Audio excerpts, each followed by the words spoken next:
Welcome to Truth Behind History. Today we are diving into the Irish War of Independence. Here's the first puzzle piece. Before a single shot of that war was fired, the stage had already been built. What does a society look like when political power, land, and markets are largely controlled from somewhere else? In Ireland, the answer was centuries in the making. Start with the legacy of British rule. For ordinary Irish people, politics often felt like a locked door with the key kept in another country. Disenfranchisement wasn't just a mood, it was a structure. Representation was limited. Decisions that shaped taxes, trade, and law were debated in Westminster, not Dublin. Over time, that distance created dependency. Irish producers sold into British markets on British terms, while British rules and priorities set the tempo of everyday economic life. Now layer in land. Ownership was profoundly unequal, with vast estates concentrated in the hands of Anglo-Irish landlords. If you worked the soil, chances were high you didn't own it. That meant rents, evictions, and a constant sense that the ground under your feet belonged to someone else, literally. Meanwhile, the Home Rule movement promised a political pressure valve. The idea was modest but meaningful: an Irish parliament to manage Irish domestic affairs while remaining within the United Kingdom. On paper, that sounds like compromise. In practice, it became a masterclass in delay. Bills passed, then stalled. Governments rose, then fell. Opposition maneuvered, and promises were kicked down the road. Imagine being told for decades, yes, soon, while nothing concrete arrives. Pressure doesn't vanish, it builds. And every postponement suggested that Irish aspirations could be managed indefinitely from the centre, so long as the timeline kept stretching. Then came the Easter Rising of 1916. At first, many Irish people didn't rally to it. The rebellion was small, its outcome militarily hopeless, and Dublin suffered for it. But the British response, executing its leaders, did something the rebels themselves couldn't. It transformed public sentiment. Martyrs speak loudly, even after their voices are silenced. By the time the gun smoke cleared, the question had shifted from "was the rising wise?" to "what kind of future do we actually want?" Executions have a way of clarifying the stakes. Add one more accelerant: World War I. The British state was stretched thin, men, money, materials, all pulled to the front. In that strain, Irish nationalists saw both the costs of empire and a rare opening. Wartime overextension meant slower responses, less bandwidth, and more room for local organization to take root. When a central authority is juggling a global war, its grip at the edges loosens. In Ireland, that space allowed new networks, new ideas, and a very old demand: self-determination, to harden into resolve. Put these threads together and the picture is stark. Systemic disenfranchisement, economic dependence on an external center, land inequality that touched daily life, a reform path that kept vanishing into the distance, a rebellion punished into martyrdom, and a world war that exposed the limits of centralized control. By 1919, conflict wasn't a surprise twist. It was the logical consequence of structures that had long treated Ireland less as a partner and more as a periphery. The year is 1918. World War I is winding down, but in Ireland, another kind of campaign is about to begin, one fought not in the trenches of Europe, but in the streets, fields, and meeting halls at home. The political mood is shifting fast, and one party is about to change the game entirely. Sinn Féin, once a relatively minor nationalist party, sweeps the general election in a landslide, 73 of Ireland's 105 seats. That's not just a win. That's a statement so loud it echoes all the way to Westminster. The message is clear: Ireland wants its own course, and it's no longer content to wait for permission. And here's the twist: Sinn Féin candidates had pledged not to take their seats in the British Parliament. Instead, they planned something unprecedented. In January 1919, ignoring British authority altogether, Irish MPs gather in Dublin. This isn't just a meeting, it's the birth of the Dáil Éireann, a revolutionary parliament declaring Ireland's independence. From the outside, it's an act of defiance. From the inside, it's a blueprint for an entirely new state. But political declarations are one thing, making them stick is another. Enter the Irish Volunteers, who evolve into the Irish Republican Army, the IRA. Their mission shifts dramatically. This isn't about ceremonial drills or symbolic gestures anymore. They are now the enforcement arm of the Dáil, committed to making independence not just a vote in a chamber, but a reality on the ground. Armed resistance becomes the language they speak. And then, almost as if history wanted to draw a sharp line, comes the solo Hedbeg ambush. January 21st, 1919, on the very day the Dáil meets for the first time, IRA volunteers attack Royal Irish Constabulary officers escorting explosives. 2 policemen are killed. The event is small in scale but enormous in significance. From that moment, the war is no longer hypothetical. The War of Independence has, for all practical purposes, begun. Think about it. A single election topples decades of gradualism. A parliament declares itself free without waiting for recognition. A volunteer force transforms into an army. And a single ambush marks the point of no return. It's the moment when political demand turns into armed resistance, and Ireland's struggle shifts from speeches and petitions to rifles and patrols.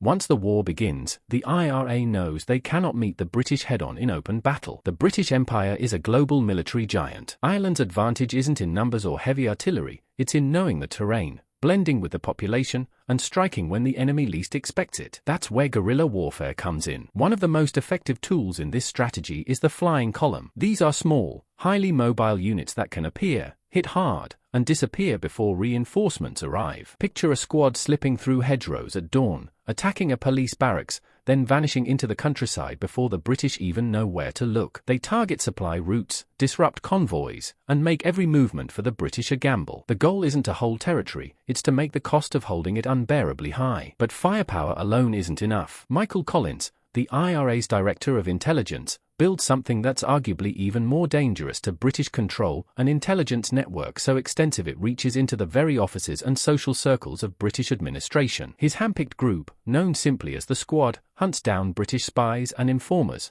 cutting the flow of information at its source. When your enemy can't trust their own eyes and ears, their reach shrinks dramatically. And then there's economic sabotage. The IRA understands that empires run on resources, and the British administration in Ireland is no different. They target railways, destroying tracks to slow troop movement. They cut telegraph lines, disrupting communication. They even interfere with tax collection, hitting the British where it hurts, in the ability to fund their own operations. When the flow of money, goods, and orders falters, so does the machinery of control. Of course, guerrilla tactics come with their own balance sheet of risks and rewards. On the plus side, they are cost-effective, play to Ireland's geographic strengths, and rely on deep local support. On the minus side, they expose civilian populations to severe reprisals. When a flying column strikes, the British often retaliate against the nearest village, burning homes, arresting locals, or worse. This means that every attack carries not just a military consequence, but a moral one, forcing communities into a dangerous cycle of resistance and punishment. In this kind of war, victory isn't about winning one big battle, it's about wearing down the will of the enemy, keeping them off balance, and making every day of occupation more costly than the last. The IRA turns Ireland itself into a battlefield where the rules are rewritten, and where speed, secrecy, and surprise are as lethal as any weapon. The British response to the IRA's guerrilla campaign is swift, forceful, and deeply centralized. If the IRA's strategy is about mobility and unpredictability, Britain's counter-strategy is about overwhelming force and tight control. And it begins with the deployment of paramilitaries. Enter the Black and Tans and the Auxiliaries, units made up largely of demobilized World War I veterans. These men were seasoned soldiers, but they weren't trained for subtlety or community relations. They were brought in to crush the insurgency with brute force. Their very presence was meant to intimidate, but their methods often tipped into open brutality, leaving a trail of resentment that would haunt Britain's reputation in Ireland for decades. On top of this, large areas of Ireland are placed under martial law. Picture entire counties where civil government is essentially shut down, curfews imposed, military patrols at every corner, and strict censorship on anything that might fuel nationalist sentiment. In such zones, daily life bends to the priorities of the occupying power. The message is clear: order will be restored, even if that means rewriting the rules of governance. But the iron fist often strikes wide. Indiscriminate reprisals become a grim feature of the conflict. When British forces are attacked,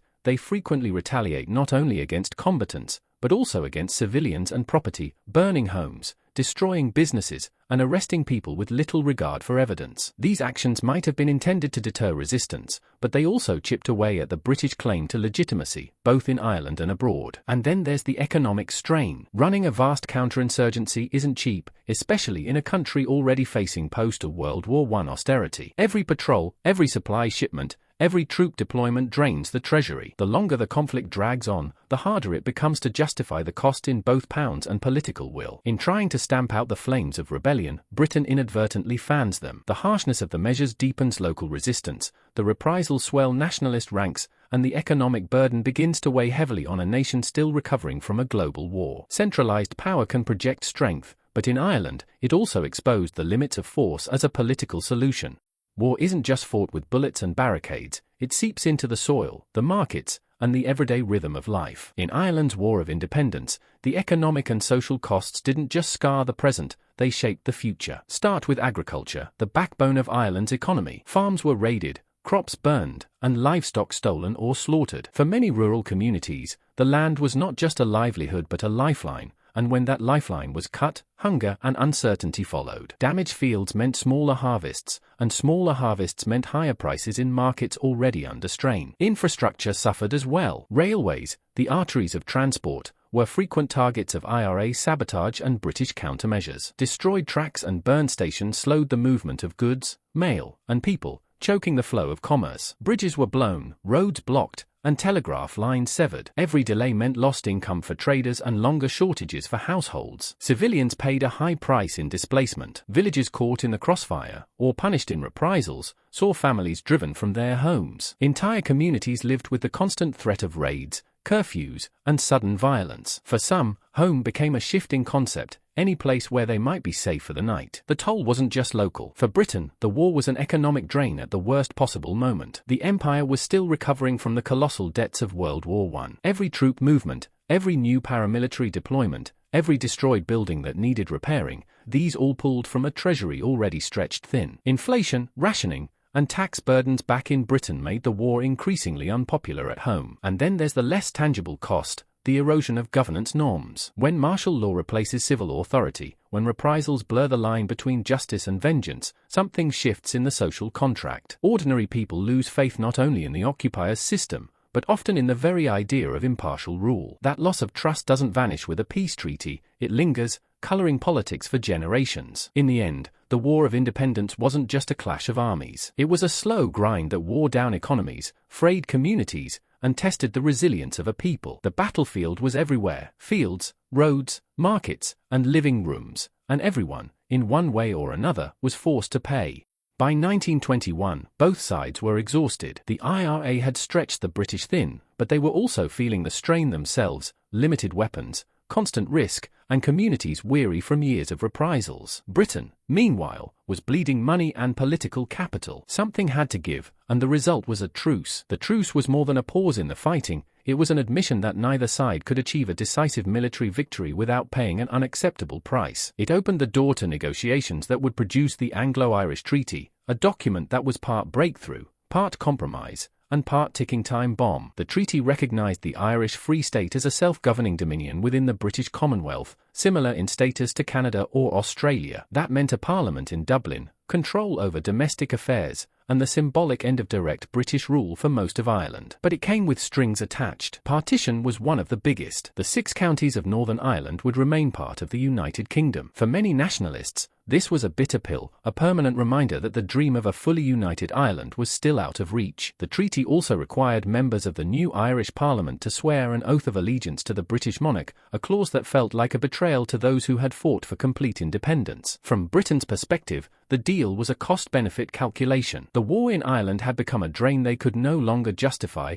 especially while managing the rest of their empire. By granting partial independence, they kept a foothold through the Commonwealth structure and secured the strategically important North, all while ending a war that was undermining their authority both at home and abroad. But for Ireland, the treaty didn't just end one war. It lit the fuse for another. The split between those who accepted the compromise and those who rejected it outright would erupt into the Irish Civil War. The same movement that had fought together against British rule would now turn its weapons on itself. The Anglo-Irish Treaty was a turning point, but it was also a reminder of a deeper truth in political struggle. Victories often arrive dressed as compromises, and every compromise leaves someone feeling robbed of what they fought for.